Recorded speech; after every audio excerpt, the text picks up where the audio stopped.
Hello and welcome to the weather forecast. The weather forecast. We've got a good selection of games this week, actually. It's like the battle of the publishers, which I'm excited about. But we should introduce the series in case you've never seen it before. This is the series of videos where Alexis and I try to predict how a game will perform on Steam based on some publicly available data, things like follower count, things like previous publisher and developer history. So we take the 10 most popular upcoming games on Steam every week, and we take a look at them and analyse them from a game development perspective. And as Lottie likes to point out, the 10 most popular upcoming games on Steam that we see might not be the ones that you see because it differs by region and things. Yeah, so a lot of people find out about games that they might not have heard about otherwise through these series, which is my favourite bit, because there's obviously so many games, you can only hear about so many of them. But we also start every episode by going back over our previous predictions and comparing them against what actually happened to see how right or wrong we were. There's a fun one in this time. Yes. But okay. you already know it because everybody in the world, anything about games knows about this one. Yeah, and even if they don't know about games, they still heard of it. So let's get the spreadsheet up. Firstly, last week's games. We started with Farewell North. Now, this was a sweet game about feelings in a dog. And we guessed somewhere between 250 and 320, and it got 133, so significantly lower. I don't know why. It's always tempting to sort of assume zeitgeisty reasons, so you could say the era of walking sims is over, or you could just say that this one didn't have the traction it might have, or that the price was a bit higher than usual. I feel weirdly confident about why I underperformed, which is I talked when we talked about it in the last episode about the fake dog demultiplier.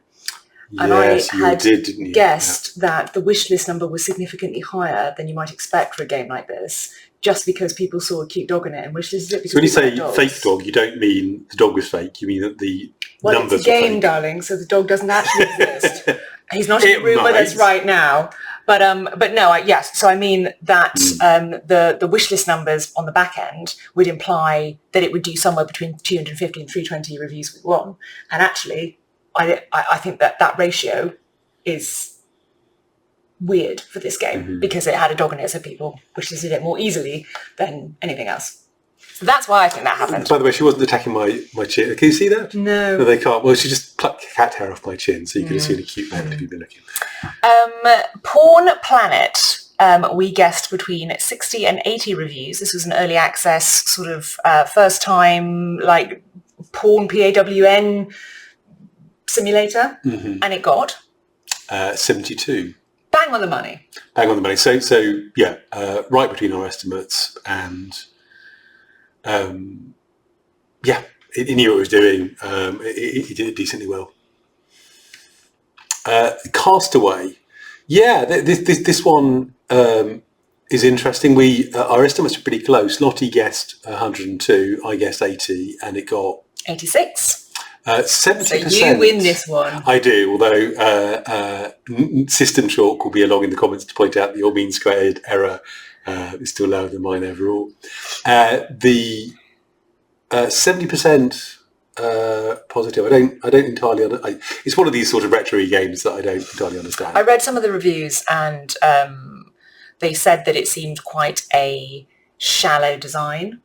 So I think while it looked convincingly like a sort of retro Game Boy game, which I thought might capture people's imagination, and that seems to have been the case, it doesn't seem to be a particularly deep or impressive game design-wise. Say the reviews. I haven't played it. My one of my heuristics, which we'll test again this week, is that retro games tend to stick quite closely to the numbers that are implied. So I guess 80 and it's 86 because people know and expect what they're getting. There's not often many surprises.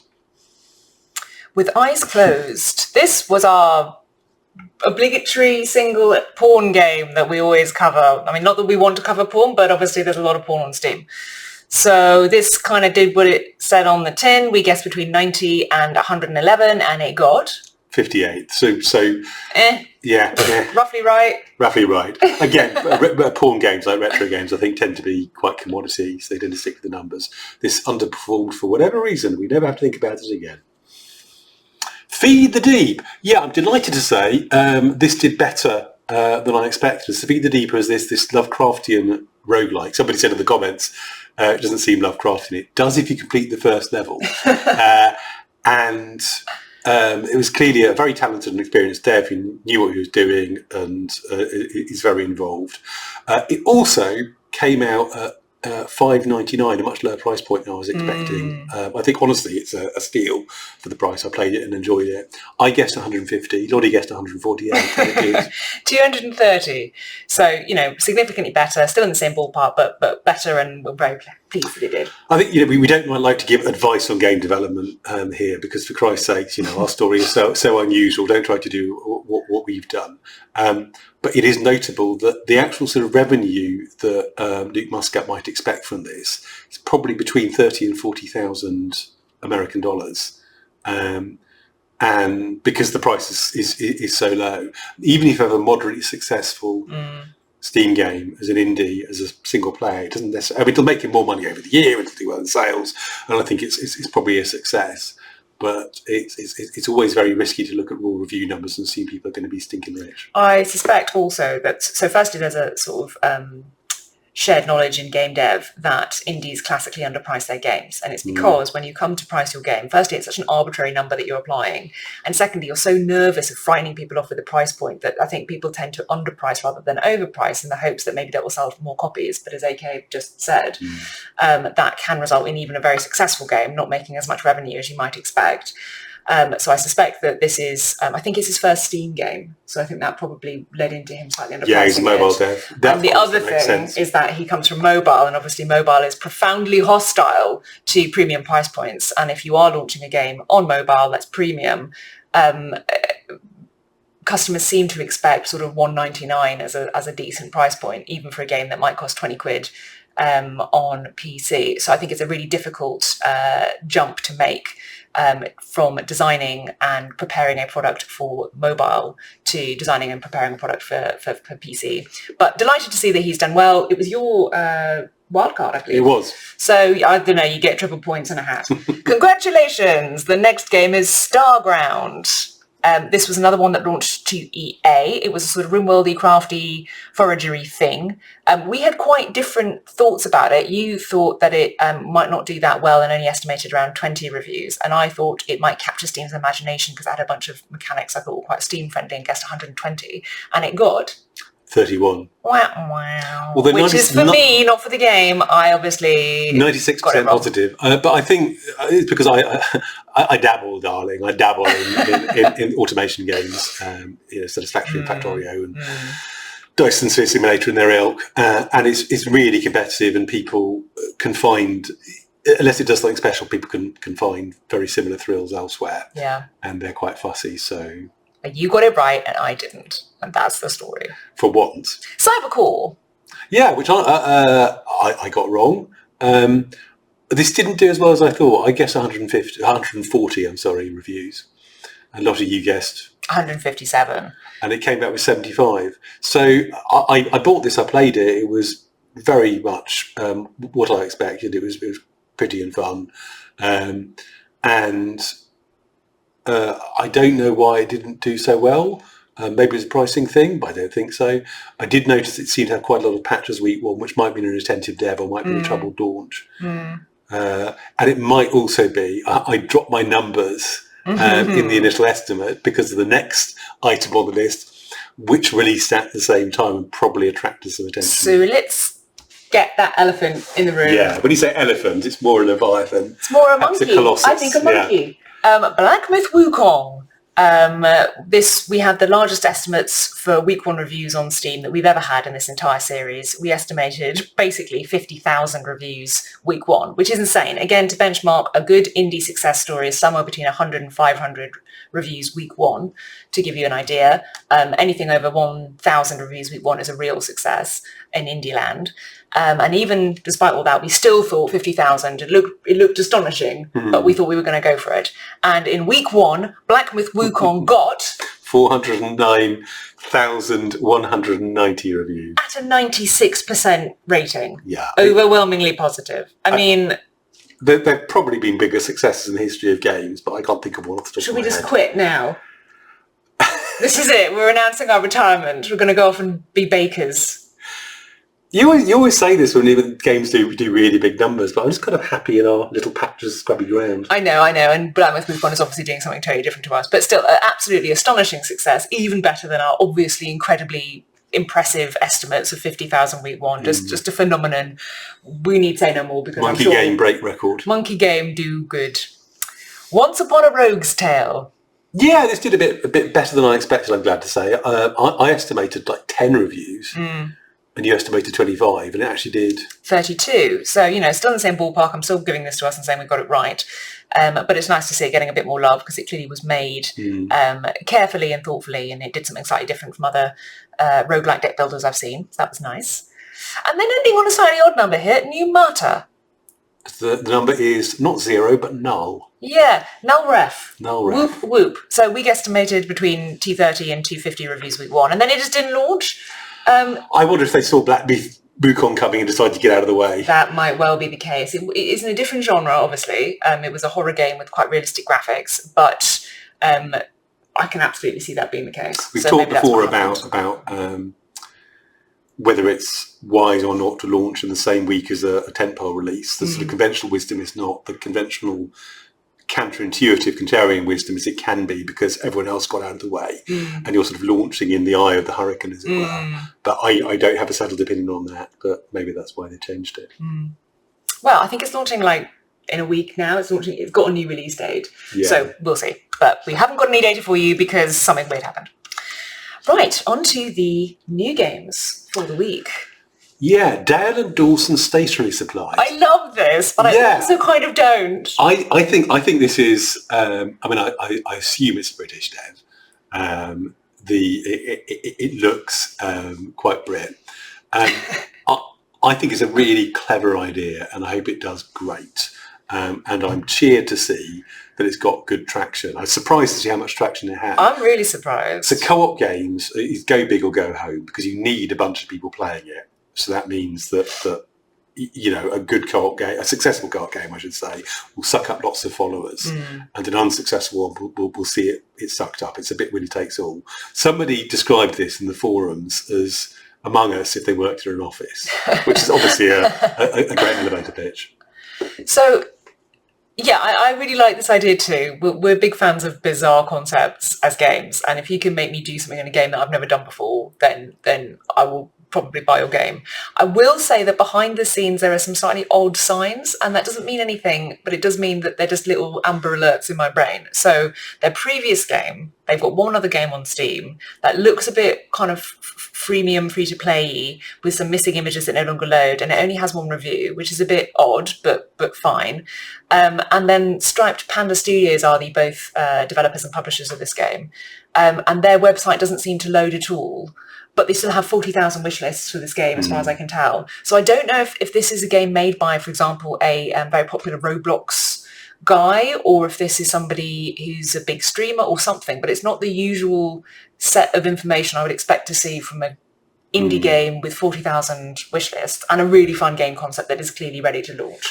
So it doesn't mean anything. It just means I'm not quite sure what's going on here. And if you know anything, please leave us a comment, because there is probably somebody watching this who's like, oh my God, these ignorant people. Obviously, this is made by John Brown 95, and he is, legendary in the Minecraft community. This is. We need your daughter here to explain this to us. We do. I was reading about Roblox. Matthew Ball, who does interesting biz essays, talked about Roblox, and the monthly active players on Roblox exceed the population of the US and the UK put together. That's so bonkers. It's 500 million people, yeah. But and we just ignore it as an industry because we're like, it's a weird game for kids. Yeah, and it's not. But my take is much less interesting than yours. I think it's probably just a small dev who are on fire with a good idea. As this is your habitual reminder that we do sometimes as many as minutes of research for these games. It's part of the fun. So I'm going to assume that they are going to launch it, given the sort of free-to-playish look of the last thing, given the possible Roblox antecedent, at a low price, and assuming they launch at a low price, I'm guessing 500 reviews week 1. And what would a low price be for you? Single digits. Or free, which will confuse all my estimates. Yeah, that does change everything and is frankly cheating, but I don't think it's marked as free to play. But anyway, so I'm much less optimistic, just going by the numbers. that I can find, I am estimating 200 reviews week 1. So quite a healthy margin there to see who's better, which is what this show is all about. Game 2, a much more classic game here, Megaloot. Megaloot. Yeah, I just imagine trying to explain this to my mum. It's an addictive inventory management roguelike RPG. Right. Let's start at the beginning, shall we? Yeah. Okay, it's got some deck building stuff. It's got some roguelikey stuff. They look like they know what they're doing. They've got good traction. I'm just going to guess 250 reviews week 1. Yeah, I know what you mean. It's quite hard to talk about, actually, because you look at it and you think, yeah. Yeah. My original comment that I wrote it was just sure. And this isn't an insult at all. Like, I think this game is doing a lot of things right. It's, as far as I can tell, a first-time dev. They've got 2 publishers, and there's a lot of things here that make me think that Steam specifically will like it. It's got nicely done pixel art. It's translated into 11 languages, ready for launch, which is very impressive. It's already been streamed by at least one really big streamer with over 1 million followers, and I think he enjoyed it. So it's got a lot of things going for it here. It's just obviously all of the proof is in the pudding, right? So I don't know how the design actually works or what it feels like to play, but I'm guessing a similar number of 278 reviews week 1, and that would be a real solid success if that's the case. So we wish them the best. Pharmacy simulator. So somebody, I think in our comments, introduced the phrase blue-collar job simulators, which is a very useful one. And, things like this and the retail simulators. I'm not sure if being a pharmacist counts as blue-collar, but obviously what you're doing mostly in it is blue-collar work. You're stacking shelves and doing walls. And I suppose a lot of the appeal is whether you work in an office or on a construction site, it's nice to see progress that occurs without having to do anything more strenuous than clicking a mouse. And all these games, you see the numbers go up, you see the venues change, all the rest of it. I watched you watch the trailer for this. The music is hilarious. I believe it's. Well, I was going to say I would like the anyone watching this, if you have 2 minutes, go and watch the trailer for this on the Steam page and tell us what you think, because we are honestly divided between whether we think the trailer is a joke or whether we think the trailer was made by somebody who just wanted to make it exciting, but it's quite hard to make taking bottles out of boxes and putting them on shelves exciting, so they just went all in anyway. I really can't work it out. It's worth saying this is launched into early access, which is always a depressor in terms of the numbers that you do, because some people wishlist and wait rather than purchase, even if it's at a lower price point. I would normally think that this would not do terribly well, but we actually reviewed a previous simulator game on another episode. What was it called? Retail Company Simulator, that looked like it had similar production values. And I thought it would do. I thought it would do one number, and it actually did better than expected, because I think if you like simulator games, and there's another simulator game, you might buy it, even if it's not particularly impressive in its own right. If you see what I mean. So I'm going to guess 80 reviews week 1, which is slightly better than the numbers would imply, just because the previous simulator did better than I was expecting. I'm a bit more pessimistic. I thought one of the things that stood out in the trailer is it intentionally starts with a really grim environment. It starts with concrete, and then you paint the walls and it looks nice. So I think that will attract some attention, but it is a crowded field. It doesn't have much in the way of follower numbers. The fact that it's a pharmacy rather than retail is novelty, but as Lottie says, it is launching into early access. So I'm taking all that into account, guessing 50. Alrighty, now for Mr. Robot fans, we have the next game, Evil Corporation. Now, this isn't actually anything to do with Mr. Robot. If it was, we dedicate an entire episode to that. But no, this is another early access launching self-published solo dev horror game that I think also has co-op, which is interesting, and will give it a bit of an edge over other horror games. But other than that, I didn't see that much I haven't seen before here. It sort of looks, I'm sure it's very scary, and it seems to rely on jump scares. The one thing I think is a bit of a misstep, although who am I to tell this person how to live their lives, is they have stated that the price of the early access game is going to be the same as the price of the final 1.0 version, which is not normally the way this is done. Normally, you want people to buy your game in early access to help you test it and improve it. And as an incentive to get people to do that when the game is not finished, you tend to have a lower price point. And people think, oh, well, I'm not sure how this is going to pan out, but it's, 50% lower than it's going to be at 1.0. So I'm interested, so I'll give it a punt.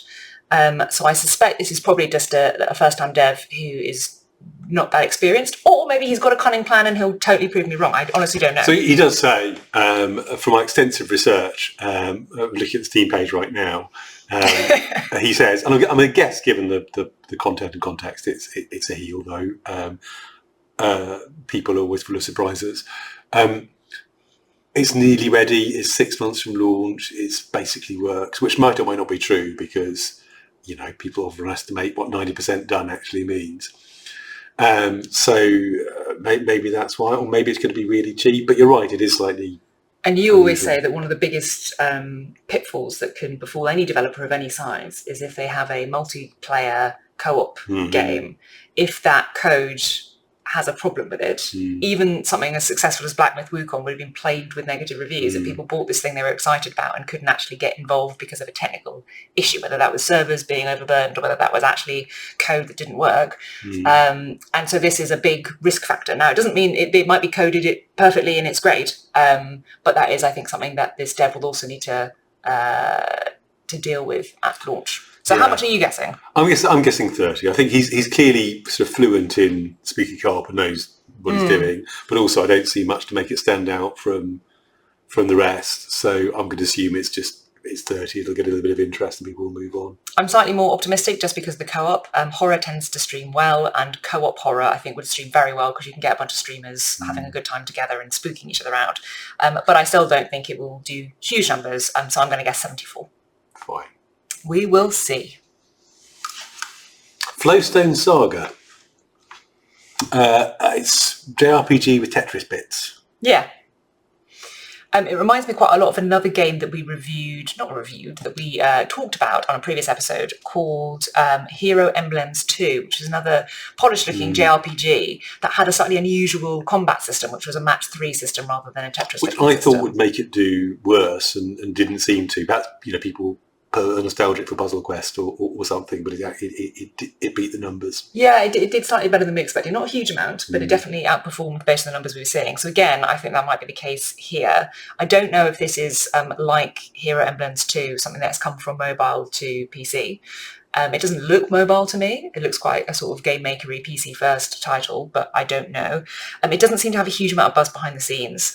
But because of Hero Emblem 2's performance, I'm going to guess 110 reviews week 1, which would be pretty good. I think it looks pretty. I think it looks competent. I noticed the studio have made another game which has 1,000 reviews after 6 years, which is, again, especially because a lot of people do most of their business at the beginning, is a respectable success, but doesn't suggest it's going to be a giant success. So I'm going to guess... I lost my place. 75 reviews week 1. Sorry, I moved the spreadsheet there just to keep him on his toes. Okay, 75. Not bad.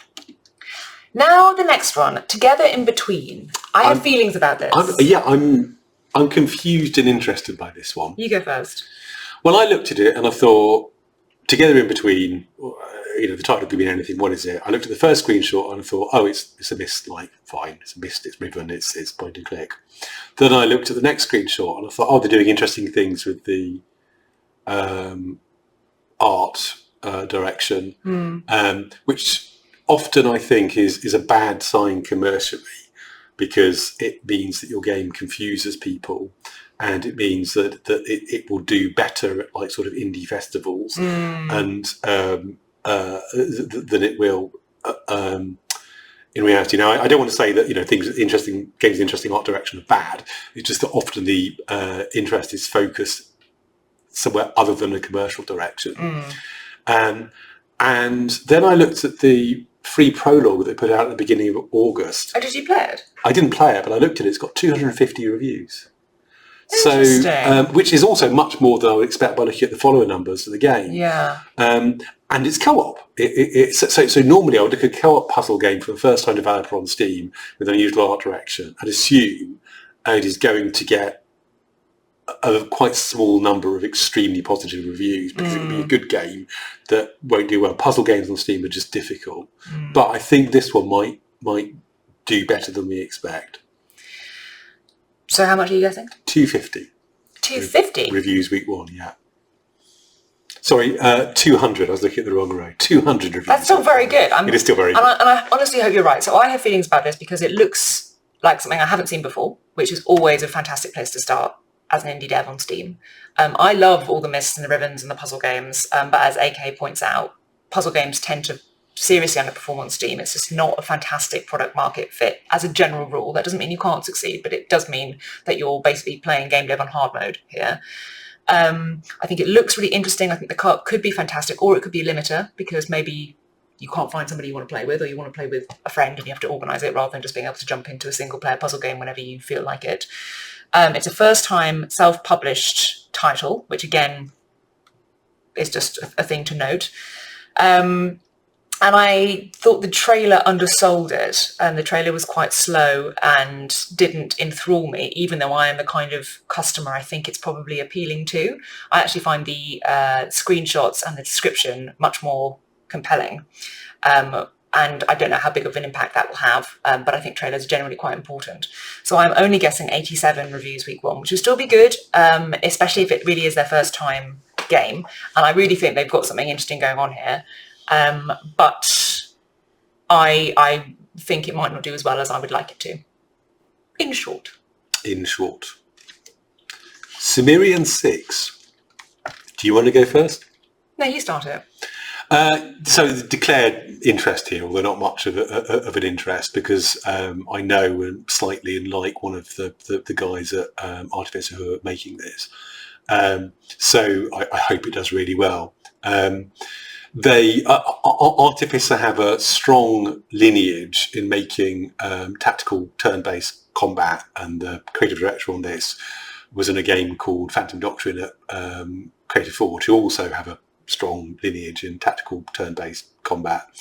And it looks fantastic. It does look amazing. It's a really beautiful game. It's clearly made with intelligence and love, and it's got something special going.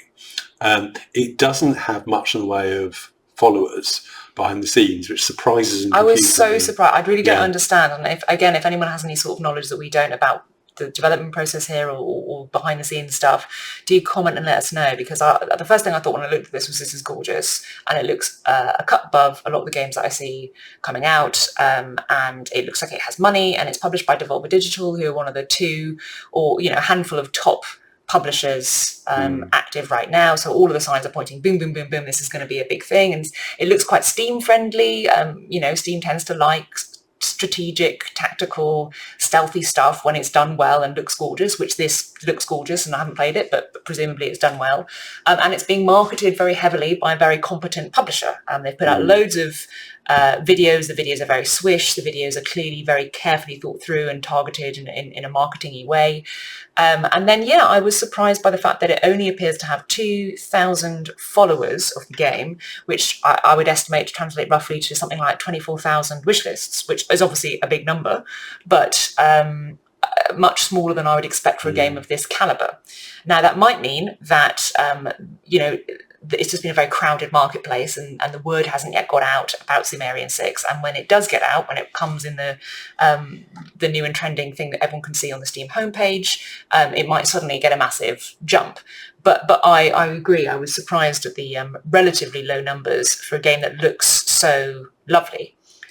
There was a game called Shadow Gambit, which came out at the same time as our game, Book of Hours, last year, and did better.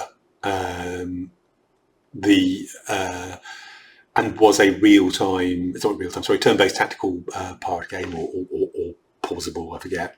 And Me, who made that, I believe, announced that they were closing, because even though it had done well, it was an expensive game to make, and they couldn't sustain it. Yeah. So my guess is that turn-based tactics, stealth tactics, is actually quite a hard sell on Steam, despite having a long and honourable lineage. That's maybe why. Or not necessarily that it's a hard sell, but that the production values that people expect from the genre are difficult to marry with the revenue that you can expect from the sales.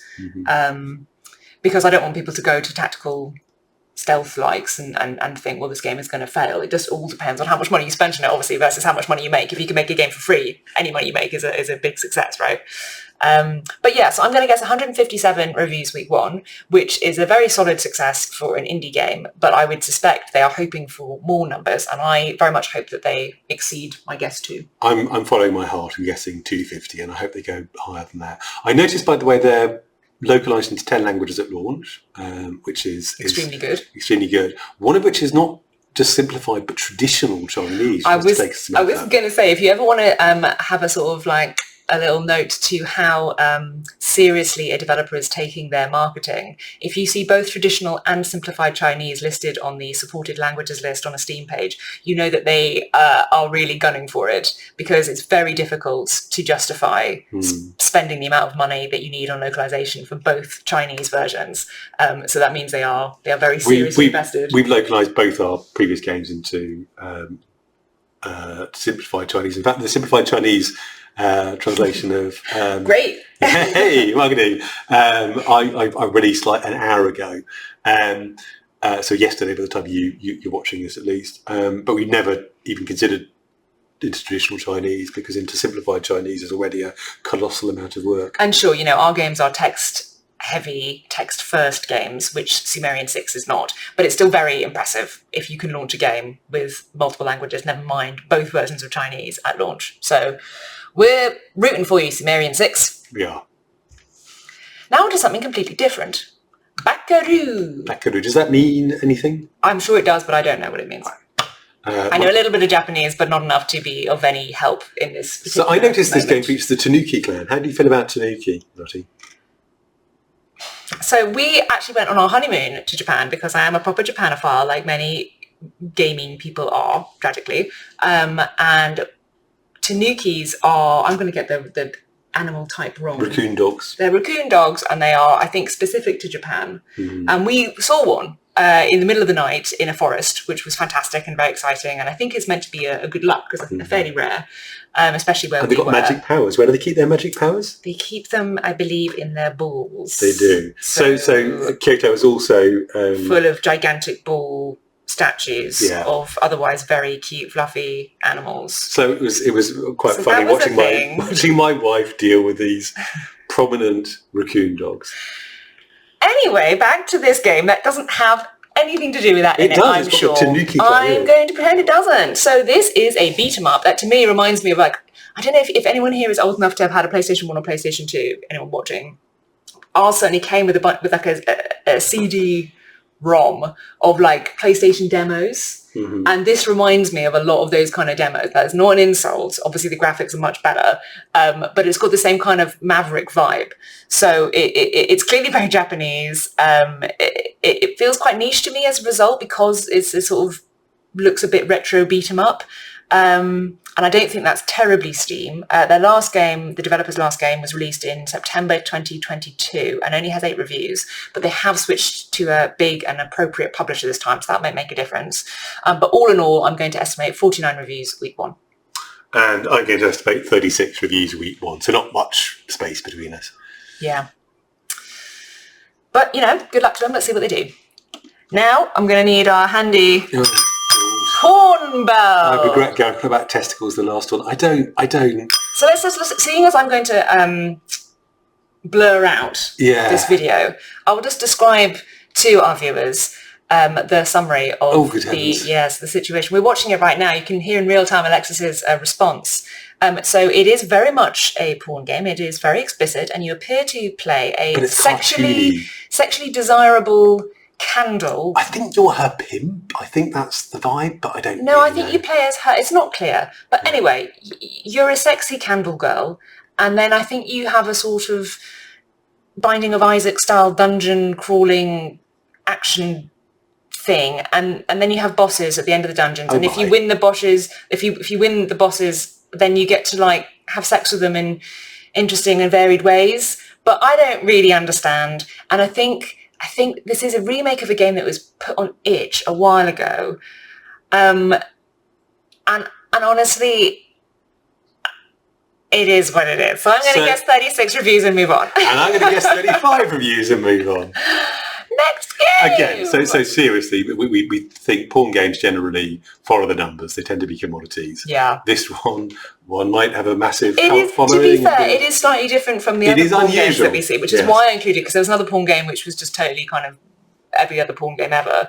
So and we think, you know, a lot of people in the industry kind of ignore porn games, and I think that's a slight misstep, because porn games are a real thing on Steam, and they are actual, you know, products that I think we can learn something from occasionally. But also most of the time, like in this one, I'm just like, I don't get it, but okay, let people have what they want if they want it, and move on to our last game, which is from the sublime to the ridiculous. I'm sorry, which one's the ridiculous? Star Trucker. Do you like stars? Do you like trucks? Then you like Trucks. Can I just, okay, this is going to be overwhelmingly positive as a review of this game, and as not a review, as talking about it, but I just wanted to point out, as a graphic designer, how upsetting I find it that several videos on this Steam page, and it has many videos, which is again a sign that this has money behind it, several videos on the Star Trucker Steam page do not have the star at the bottom of the logo. That was clearly added at a late date, perhaps to remind people that it was Star Trucker.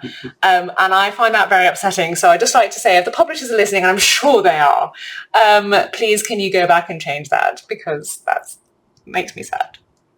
I mean, it's obviously going to do really well. Yeah. It's from... Is it the people who do Euro Truck Simulator? No, it's not. So this is my fix. So it's published by Raw Fury, who are another one of the really big, very impressive publishers in the indie space right now. The thing, whenever I get sort of a bit depressed about the industry, or games come out that I don't understand that's done very well, and I'm just like, oh my God, what am I doing with my life?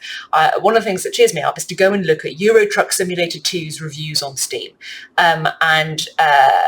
This is a photorealistic, deliberately low drama simulator where you literally drive a truck across Europe delivering cargo of some description. But the whole thing is to give presumably quite a lot of men the experience of long haul trucking without any of the inconvenience of actually doing long haul trucking.